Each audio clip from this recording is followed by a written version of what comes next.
Good evening to all of you, ladies and gentlemen, esteemed guests, parents, and our beloved students.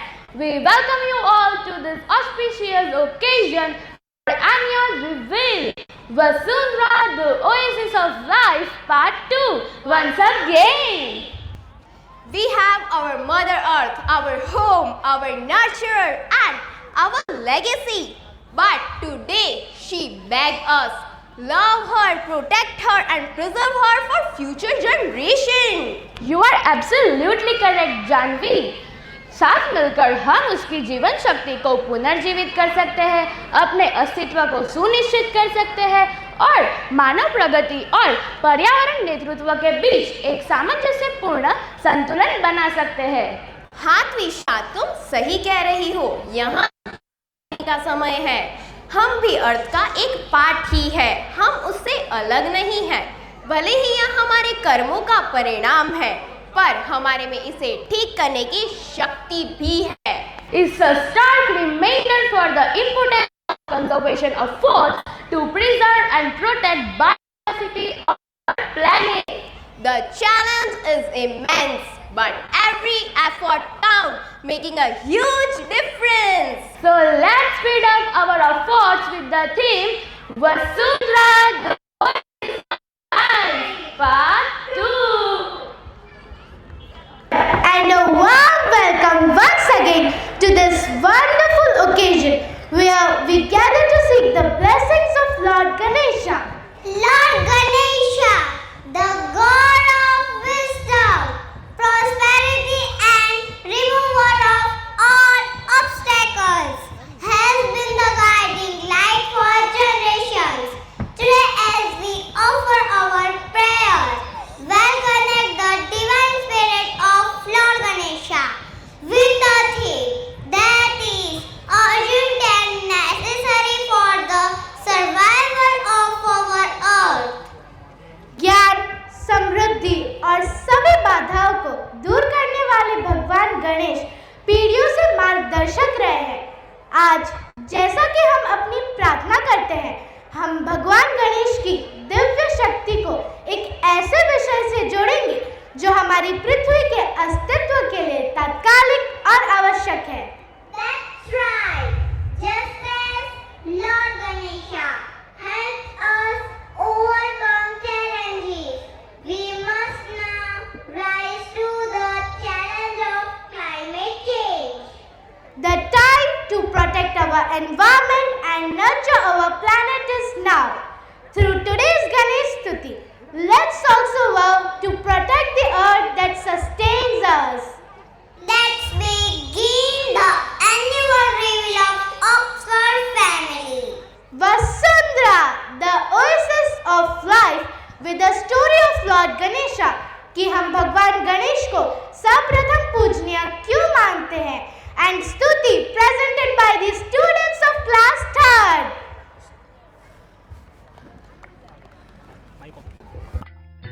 केवल देवताओं की ही नहीं बल्कि समस्त सृष्टि की रक्षा का उपाय कहिए सूर्यदेव। हमें समस्त सृष्टि की रक्षा करनी होगी। तभी ऋषि अगस्त्य आगे आकर कहते हैं, मेरे विचार से तो देवताओं का भी कोई देवता होना चाहिए, ऐसा सर्वश्रेष्ठ देव जो सब देवताओं का समय पड़ने पर उचित मार्गदर्शन कर सके और जिसकी पूजा से कार्य सिद्ध हो। परंतु ऐसा प्रथम पूजनीय देव कौन हो सकता है?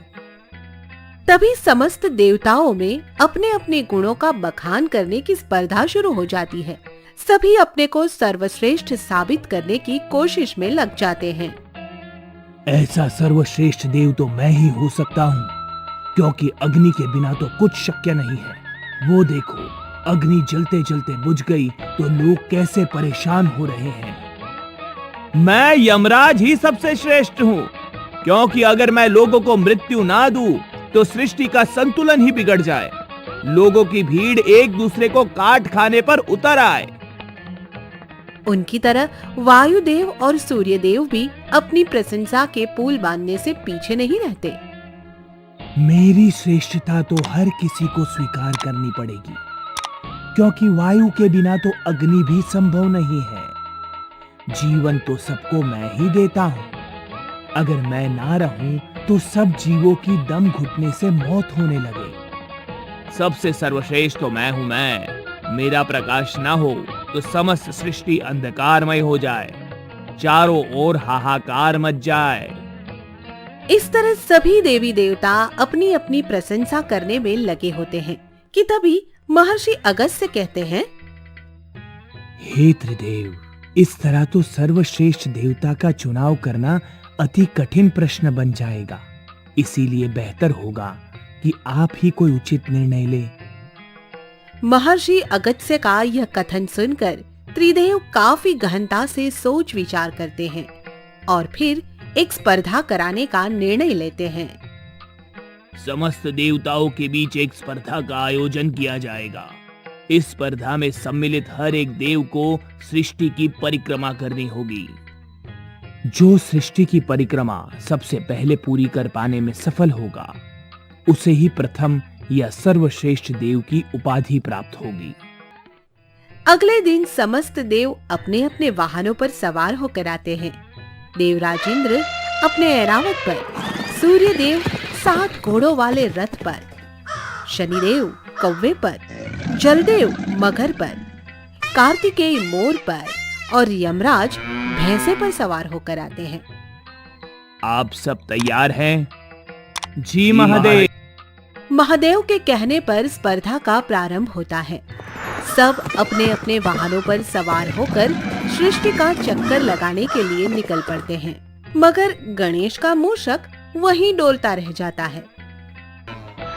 कभी आकाश में तो कभी पर्वत के शिखरों पर से, कभी सागर के ऊपर से तो कभी धरा पर सब सृष्टि की परिक्रमा कर रहे होते हैं, मगर गणेश अपने मूषक पर सवार होकर महादेव और पार्वती के पास आता है।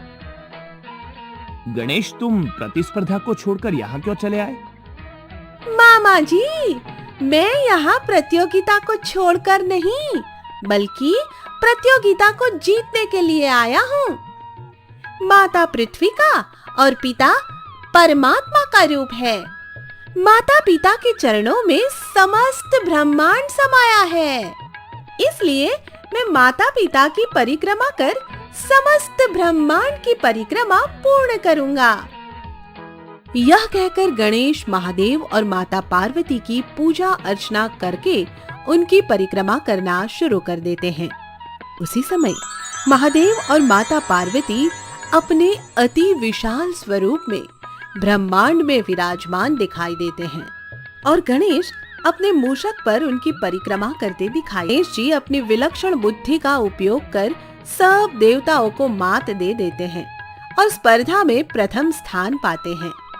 माता पार्वती उन्हें सिंहासन पर बैठाकर उनकी पूजा करती है और महादेव उनको प्रथम पूज्य देव घोषित करते हुए कहते हैं, आज के बाद कोई भी शुभ कार्य शुरू करने से पहले गणेश जी की पूजा करना अनिवार्य होगा। इस तरह उस दिन से गणेश जी प्रथम पूज्य देवता बन जाते हैं और सब देवता व ऋषि मुनि उनकी जय जयकार करने लगते हैं। गणपति गणेश की जय, गजानन महाराज की जय जय जय जय।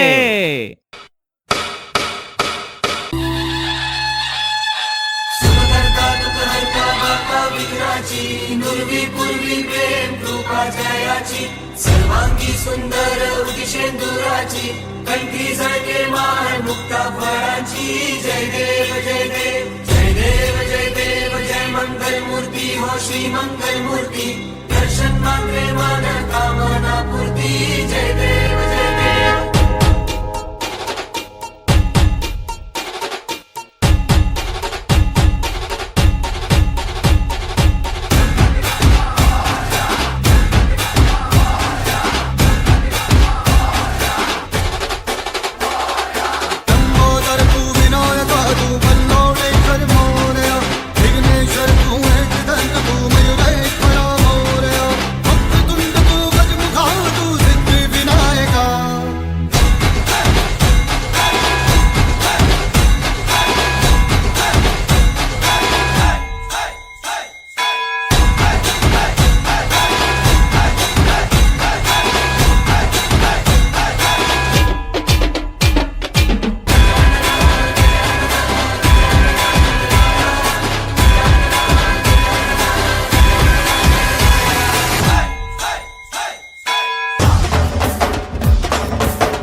the talent and dedication of our students and educators.